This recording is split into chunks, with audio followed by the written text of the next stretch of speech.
And I can tell you wherever you come from, you have them. We all have vain traditions. I don't have the time to tell you my stories. Nobody was born again. All of us, we have roots. Are you with me? We have roots.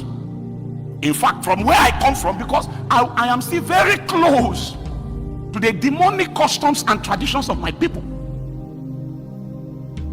When I was born, I had the privilege of knowing all four grandparents. All four grandparents. I even had the privilege of knowing two of my great-grandparents. My four grandparents, all of them were idol worshippers. I grew up to know them as idol worshippers. So I'm not far away from that root. I understand how things happen where I come from. It was in my own lifetime. I was an adult when my grandmothers, both of them, eventually met the Lord. My grandfathers, both of them, died as pagans. They died as traditionalists, and they were not lukewarm traditionalists.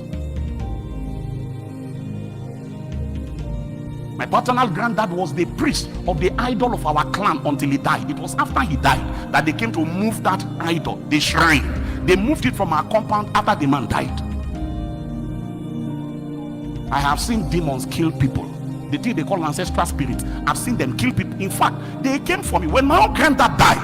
About 5-6 years later after he died, I started having encounters, and in those encounters, it was the masquerade. There is a masquerade in my village that is the pure representative of the ancestors, and that masquerade has a captain. The captain of the masquerade has a unique name. The name is Attilo, and he goes around with a bell. It is that masquerade that will come to meet me in the dream 5 consecutive nights, asking me to pay tribute, and I say, I owe you nothing. I owe you nothing.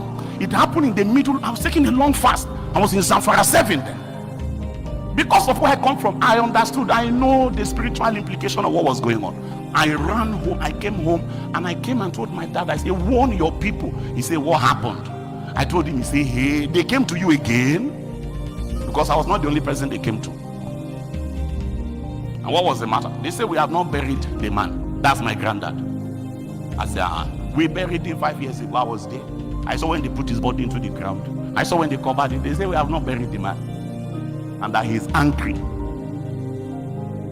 And traditionally, if you don't bury him, they say either his first son will die or the first son of his first son will die. My dad is his first son, and I am my dad's first son.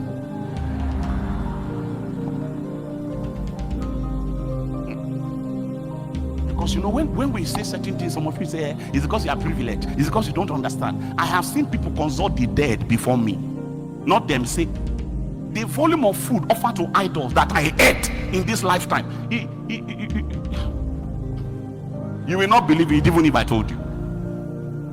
Legitimately and illegitimately, because sometimes we steal the idol's meat to go and prepare according to human specification, because the way you cook food for the idol is not the same way you cook for mortals.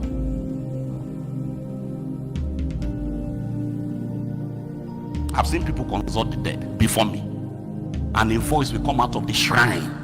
I saw Satan before I met God. But I can tell you that when Jesus says, I give you power to tread upon serpents and scorpions and over all the power of the enemy, and nothing shall by any means hurt you. When he said it, he meant it. There is power in the name of Jesus. It's too late in the day to do a combined service.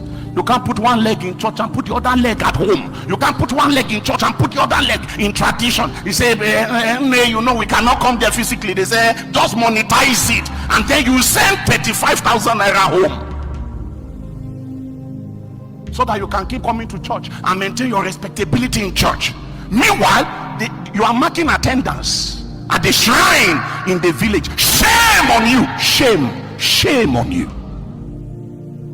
Shame on you. If God be God, serve him. And if Baal be God, serve him. Enough of the combined service. Enough. We told them there's nobody available to die. Nobody's available to die. Nobody. And you know, this is 20 years ago. So my dad is over 70. So even if my dad died today, that was 20 years ago. They didn't kill him because they can't. You know, the reason some of you cannot stand straight is because you know in your heart of heart that you are compromised. Your hands are not clean.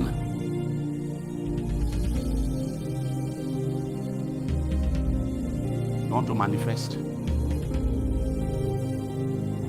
You serve God small. You serve Satan small. Say, well, you can't leave everything for God. Then, you know, certain things happen between you and your wife. You say, well, there's a way they used to resolve this one. There's a way. And that way is home. The elders, you take your wife that you wedded before the Lord to a village so that they can sit her down and break cola. Say it's just custom. Our citizenship is from heaven. We are of a new civilization. This your custom that used to accost women when they commit fornication, immorality, when they commit adultery, but looks the other way when men commit adultery. Is that of God? You know, it happens where I come from. Ancestral spirits. In some place they call them Aleku. In a place they call Litibegu.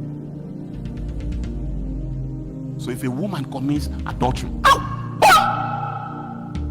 they will kill her, they will smite her. But the man can have as many affairs as possible out there. And if you talk, you say, so are you saying that God supports adultery? No. But I'm saying that God does not need Satan to be the enforcement agent of his own principles. If it is a rule of God you want to follow, God does not need Satan to be the compliance officer of the principles of heaven. And if it is God, God will not be happy with the man, God will not be happy with the woman. Adultery is a two-way traffic. So any custom that looks lightly upon men that commit adultery but has a big stick to hit women when they commit adultery, it is the devil. It's the devil. It's the devil. And you know, Jesus looked at the Jews of his day and he said, you are of your father, the devil.